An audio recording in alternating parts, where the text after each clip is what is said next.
Friends అందరూ అలా ఉన్నారు. విజయ్ మాల్యా ఒక దొంగ నా కొడుకు కథ.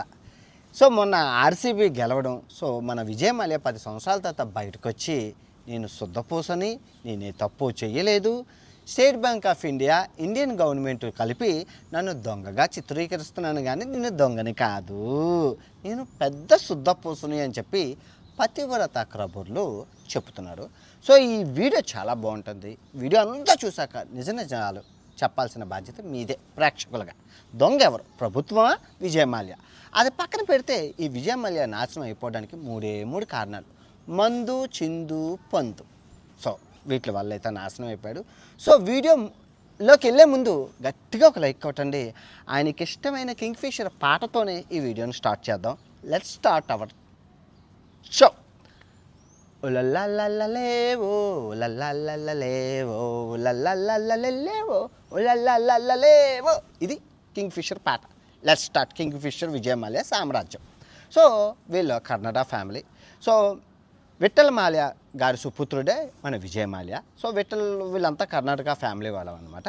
సో వాళ్ళ నాన్నగారు సోడాలు బిజినెస్ అమ్మేవారు, అంటే బెవరేజెస్ కంపెనీ, సోడాలు, గోలీ సోడాలు అన్నీ అమ్మేవారు. బాగానే ఉంది అంతానా.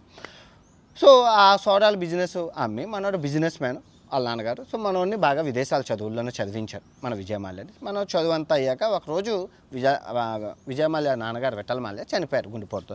చనిపోయినంటే కంపెనీని చిన్నతనంలోనే మనోడు హ్యాండ్ ఓవర్ చేశారు. మనోడు హ్యాండ్ ఓవర్ చేసి బిజినెస్ని మంచి ఐడియాలతో తీసుకెళ్తున్నాడు. అదే క్రమంలో మన భారతదేశంలోని మద్యపాన నిషేధం అమల్లోకి వచ్చింది. సో ఎక్కడ మద్యపానం అమ్మకూడదు.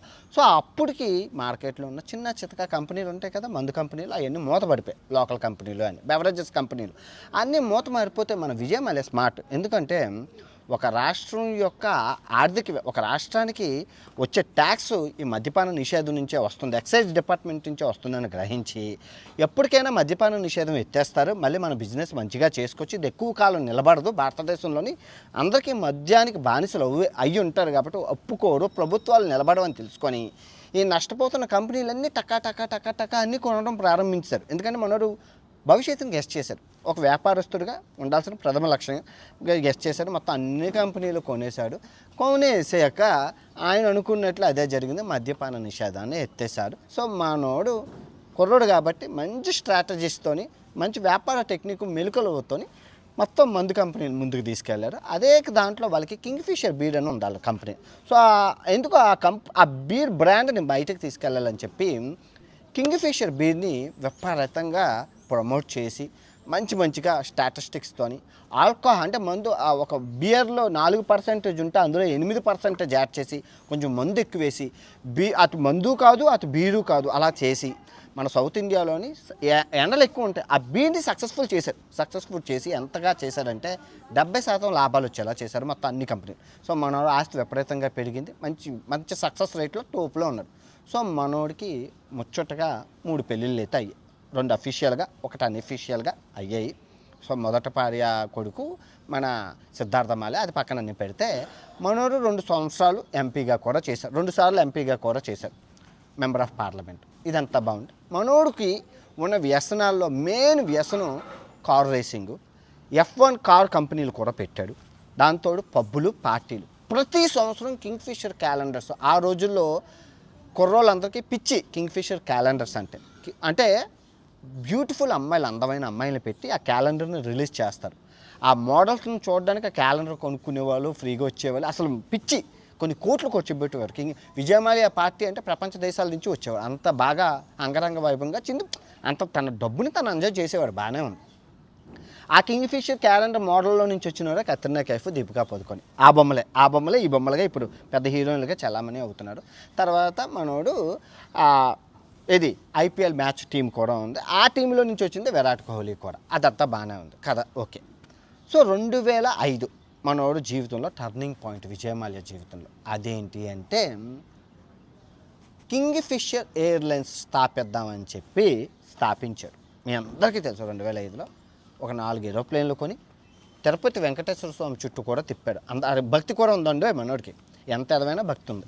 సో వెంకటేశ్వర స్వామి తిప్పాడు, మొత్తం చేశాడు, అంత వ్యాపారం బాగానే సాగుతుంది. సో తర్వాత కింగ్ఫిషర్ ఎయిర్లైన్స్ 2000 ఎందుకు మనోడు వ్యాపారం సక్సెస్ అయిందంటే పెట్టిన వ్యాపారం అంటే స్టార్టింగ్లోని ఎయిర్లైన్స్ని లగ్జరీ ఎయిర్లైన్స్గా పోర్ట్రేట్ చేశారు. యాక్చువల్గా మన భారతదేశానికి కావాల్సింది ఏంటి? చవక. ఆ చవక సక్సెస్ ఫార్ములా ఎవరైనా చేసిన ఎగ్జాంపుల్ మీరు చూసుకుంటే ఎయిర్ ఏషియా మీరు చూసుకుంటే వైజాగ్ నుంచి మలేషియాకి 4,000 రూపాయలు ఫ్లైట్ టికెట్. మంచినీళ్ళు కూర ఎవరు దాహం ఎండిపోయి చచ్చిపోతున్నా కూడా నీళ్ళు కూర గొక్క నీళ్ళు ఎవరు కావాలంటే కొనుక్కో. తర్వాత వైజాగ్ నుంచి థాయిలాండ్కి బ్యాంకాక్కి 8,000 ఫ్లైట్ టికెట్. మా అమ్మ నాన్నని తీసుకెళ్ళాను సవక 16,000 అయిపోయింది. కానీ మిగతా ఎయిర్లైన్స్ 15,000 తీసుకుంటా, కానీ ఇది 8,000కి ఇస్తున్నాడు. ఇంకో విషయం మీరు గుర్తుందా అందరికీ, నేను దుబాయ్ నుంచి జార్డాన్కి 800 రూపాయల ఫ్లైట్ టికెట్ వెళ్ళాను. కానీ అదే దుబాయ్ నుంచి జార్డాన్కి ఎమిరేట్స్ 15,000 తీసుకుంటారు. కానీ ఇది 800కి ఎలాగ ఇవ్వగలిసారు? మంచినీళ్ళు కూర ఎవరు సవక. సో ఈ సవక ఫార్ములాని ఆడ పక్కన పెట్టి, అంటే ఫ్లైట్ జర్నీ అంటే లగ్జరీ, ఆ లగ్జరీని మనం ప్రొవైడ్ చేయాలని చెప్పి ఒక హైదరాబాద్ నుంచి ఢిల్లీకి, ఢిల్లీ నుంచి ముంబైకి ఈ విమాన సర్వీసులు ఏవైతే ఉన్నాయో అవి పెట్టే క్రమంలో కొత్త ఏరోప్లేన్లోని ఒక ఫ్లైట్లో 150 సీట్లు ఉంటే మనోడు 120 సీట్లే పెట్టి, అంటే సీటు రేంజ్ పెంచి ఆ గంట జర్నీకి సినిమా బొమ్మలు పెట్టి, ఆ టీవీ స్క్రీన్లు పెట్టి అందులో సినిమాలు పెట్టి ఆ గంట జర్నీకి అందమైన అమ్మాయిలు. అప్పటి వరకు మన ఇండియా ఎయిర్లైన్స్ అంటే చీరలు కట్టుకొని ఉండేవారు. అప్పటి వరకు చిన్న చిన్న మిడ్డీలు, చిన్న చిన్న బట్టలు వేసి అందమైన హీరోయిన్లు పెట్టి, అందమైన అమ్మాయిలు పెట్టి, ఆ గంట జర్నీకే మంచి ఫుడ్ పెట్టి అంగరంగ వైభవంగా ఎయిర్లైన్స్ లాంచ్ చేశారు. ఓపెనింగ్ షాట్ సక్సెస్ఫుల్ ఆ బ్రాండ్ మేజ్కి, అంటే కింగ్ఫిషర్ ఎయిర్లైన్స్ తోపులో ఉంది. కానీ 2006 వచ్చేసరికి 500 కోట్ల నష్టం చోటు చేసింది. 2007 వచ్చేసరికి 1,500 కోట్ల నష్టం చెవి చూసింది. 2008 వచ్చేసరికి 2,000 కోట్ల నష్టం చెవి చూసింది. అదే టర్నింగ్ పాయింట్లో 2008లో ఇండియాలో ఆల్రెడీ డెక్కన్ ఎయిర్లైన్స్ అని ఉంది, అది కూడా దివాలా తీసేసింది. ఎందుకంటే ఆర్థిక మాంద్యం వల్ల అన్ని కంపెనీలు దివాలా తీస్తుంటే, ఈ కంపెనీ దివాలా తీస్తుంటే అంబానీ మన విజయ్ మాల్యా పోటీ పడ్డారు. సో విజయ్ మాల్యా ప్లాన్ ఏంటి? ఈ ఎయిర్లైన్స్ని కొనుక్కొని ఇందులో విలీనం, కింగ్ఫిషర్ ఎయిర్లైన్స్లో విలీనం చేసుకొని ఇంటర్నేషనల్ అవుదామని. కానీ విజయ్ మాల్యాకి ఇంటర్నేషనల్ అయ్యే అవకాశాలు లేవు. ఎందుకంటే విజయ్ మాల్యా కంపెనీ పెట్టి 3 సంవత్సరాలు అయింది. 3 సంవత్సరాలు ఎలిజిబిలిటీ కాదు ఇంటర్నేషనల్ అవ్వడానికి. ఇంటర్నేషనల్ అవ్వాలంటే 5 సంవత్సరాలు అవ్వాలి. సో ఆల్రెడీ డెక్కన్ ఎయిర్లైన్స్ అది 5 సంవత్సరాల అనుభవం ఉంది, అది తీసుకుంటే ఈ కంపెనీలోకి మనం ఎలిజిబుల్ అవుతారని చెప్పి, అవకాశాలు వస్తాయని చెప్పి ఆ కంపెనీ నష్టాల్లో ఉన్న కంపెనీని తీసుకున్నారు. ఏరోప్లేన్ల సంఖ్య పెరిగింది, నష్టం ఇంకా పెరిగింది. Simple logic. సో మనోడు లాభం పక్కన పెడితే నష్టాలు అలాగా 2005 నుంచి దరిద్రం శని మహారాజు పట్టుకున్నారు అయ్యగారికి. అలా నష్టాలు చవి చూస్తూనే ఉన్నారు. ఎన్ని నష్టాలు వచ్చినా ఐపీఎల్ టీమ్ని, ఐపీఎల్ ఫ్రాంచైజీని, కింగ్ఫిషర్ F1 కార్ రేసింగ్లని, లగ్జరీని, పార్టీలు, కింగ్ఫిషర్ క్యాలెండర్లని ఇంకా అన్నీ చేస్తూనే ఉన్నారు. సో ఆ క్రమంలో ఆ కంపెనీ దివాలా తీస్తూ, కింగ్ఫిషర్ ఎయిర్లైన్స్ దివాలా తీస్తూ వచ్చింది. బ్యాంకులకి అప్పులు కూడా కట్టడం, మన లోన్లు తీసుకున్నారు అన్ని బ్యాంకుల దగ్గర 15 బ్యాంకుల దగ్గర 6,000 కోట్ల దాకా అప్పులు చేశారు. అందులో ఎక్కువగా అప్పు చేసింది SBI బ్యాంక్ దగ్గర నుంచి 1,600 కోట్లు చిల్లర తీసుకున్నారు. సో ఇంకా బ్యాంకులకు వడ్డీలు పెరుగుతాయి కదా, ఇప్పుడు వడ్డీ అనేది పెరుగుతూ ఉంటుంది కదా. సో వడ్డీ పెరుగుతూనే ఉంది, అప్పు అలా పెరుగుతూనే ఉంది, అప్పులు పెరుగుతూనే ఉంది. మనోడు ఈ బెవరేజెస్ ఏదో మందులో వచ్చిన లాభాలన్నీ ఖర్చు పెట్టి తన ఆస్తిని అంతా కడుతూనే ఉన్నాడు.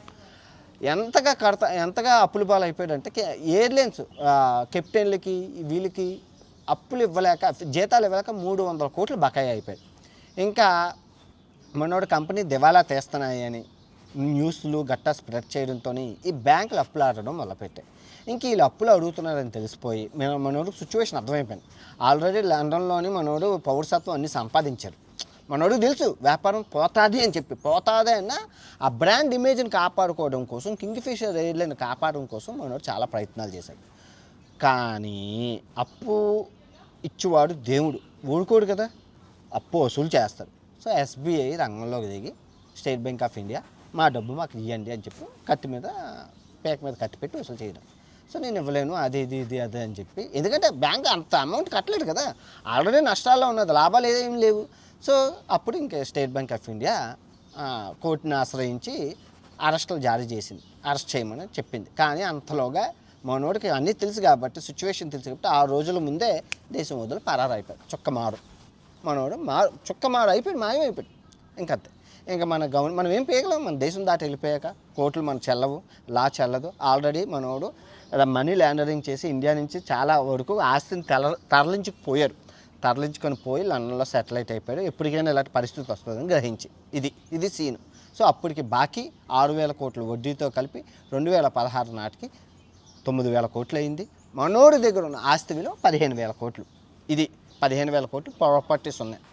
ఇది సినారియో. సో కట్ చేస్తే 9 సంవత్సరాల తర్వాత రీసెంట్గా మొన్న ఆర్సీబీ గెలిచింది. మీ అందరికీ తెలుసు, గెలిచింది ఇన్ని సంవత్సరాలకి. గెలిస్తే మనోడు పైకి వచ్చి నేను తోపుని, నేను సొద్దపోసుని, నేనేం తప్పు చేయలేదు, నా వల్ల ఏం తప్పు చేయలేదు, గవర్నమెంట్ అంతా చేసింది, నేను డబ్బులు ఇస్తానన్నా కూడా గవర్నమెంట్ అవ్వలేదు, చచ్చిపోయిన అరుణ్ జైట్లీకి చెప్పాను, ఈయనకి చెప్పాను, ఆయనకి చెప్పాను, ఇందిరాగాంధీకి చెప్పాను, సోనియా వాళ్ళకి చెప్పాను, వీళ్ళకి చెప్పాను, మొత్తం చెప్పే వచ్చాను, నేనేమో దొంగతనం చేయలేదని ఏవో శుద్ధకు మాట్లాడతాను. కానీ మీరు నోటీస్ చేయాల్సింది తప్పే, నువ్వు చేసినా నేను చేసినా. కోర్టులో నువ్వు కోర్టులో తేల్చుకో, నీ దగ్గర ఉన్న ఆస్తి ఇవన్నీ చూసుకొని. ఇప్పుడు బ్యాంకు 6,000 కోట్లు ఇచ్చింది. ఎప్పుడు ఇచ్చింది? 2005లో ఇచ్చింది. 2015కి ఎంత అయింది? 9,000 కోట్లు అయింది. 2025కి ఎంత అయింది? 30,000 కోట్ల దాకా అయిపోయింది. వడ్డీ, చక్రవడ్డీ, భూచక్రవడ్డీ, అది ఆ డబ్బు అంతా ఎవరిది? ప్రజలది. మేము ఎందుకు ఇస్తాం? బ్యాంక్కి ఇంట్రెస్ట్ వస్తుంది, సేఫ్టీ ఉంటుందని కదా మేము ఇస్తాం. ఆ డబ్బే మీకు ఇచ్చింది. బ్యాంక్ అనేది ఏదో మధ్యన మీడియేటర్, ఆ మీడియేటర్ చేసింది బ్యాంకు. కానీ మరి నువ్వు బ్యాంకుకి ఇవ్వకపోతే ఏమవుతుంది? బొక్కలు వేసేస్తాడు. సో నిర్మలా సీతారామన్ గారు పార్లమెంట్లో చెప్పారు, విజయమాల్యా ఇవ్వాల్సింది 9,000 కోట్లు వడ్డీతో కలిపి ఇంత అయింది, కానీ మేము 14,000 కోట్లు జప్తు చేశాము. సో ఇంకా నేనేం బాకీ లేను, నేను సొద్దపోస్తున్నాను. అరే నాయన, మరి తీసుకున్న దానికి ఇంట్రెస్ట్, వడ్డీలు అన్నీ కలిపి ఎంత అయింది? 30,000 కోట్లు అయింది. నీ 15,000 కోట్లు, 14,000 కోట్లు జప్తు చేస్తే ఇంకా నువ్వు గవర్నమెంట్కి 14,000 కోట్లు బాకీ ఉన్నావు. అది ఎవరికి తెలియదు, అది ఎవరు చూడలేదు. సో ఇంతలో మన వాళ్ళంతా హీరో, విజయమాల్యా మంచోడు, తోపు. ఒక మనిషి మీద అభిప్రాయం మారడానికి జస్ట్ 9 సంవత్సరాలు చాలని నిరూపించారు. ఇంతకుముందు దొంగ అన్నారు, ఇప్పుడు అదే ప్రజలు హీరో, మంచోడు, తోపు, తురుముకాను. అరే దొంగే, చట్టం ఎవడైనా అంతే. నువ్వు చట్టం ముందు నిలబడి నీ ఆస్తి జప్తు చేయించుకొని లాభాలు నష్టాలు చూసుకొని నువ్వు క్లియర్ చేసుకుంటే అయిపోయింది. అలా చేయకుండా దొంగతనం చేసావు ఒప్పుకొని నువ్వు పారిపోయి 9 సంవత్సరాల తర్వాత వచ్చి నేను మంచోడిని అంటే అలా అవుతుంది. వడ్డీ అన్నీ కట్టాలి కదా. సో అది జరిగింది కదా. విజయమాల్యా చేసిన తప్పు ఏంటంటే ఇది.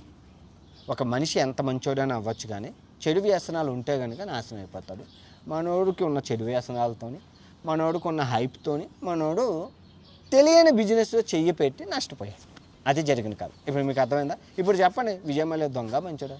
అఫ్కోర్స్ దొంగ, ఇంక చెప్పేదేముంది. డబ్బులు ఎంత ఎగదొబ్బి, అరే 6,000 కోట్లు 2005లో నువ్వు ఏ వ్యాపారం చేసినా ఎంత అవుతుంది? డబల్ త్రిబుల్ అవ్వాలి కదా, సింపుల్గా అవ్వాలి కదా. మరి నువ్వు వడ్డీ కట్టకపోతే వడ్డీ ఊరుకుంటుందా? అది సామాన్యుడికైనా డబ్బున్నోడికైనా ఇక్కడ గవర్నమెంట్ ఒకే బ్యాంకులు ఒకే రకంగా పనిచేశాయి. ఇక్కడ మనం బ్యాంకుని నిందించకూడదు, గవర్నమెంట్ని నిందించకూడదు. నిందించాల్సిందల్లా విజయమాల్యా, పారిపోయినోడు. ఓకే, ఈ వీడియో ఎంతతో సామతో తిరిగి మరో మంచి వీడియోతో కలుసుకుందాం. జై హింద్.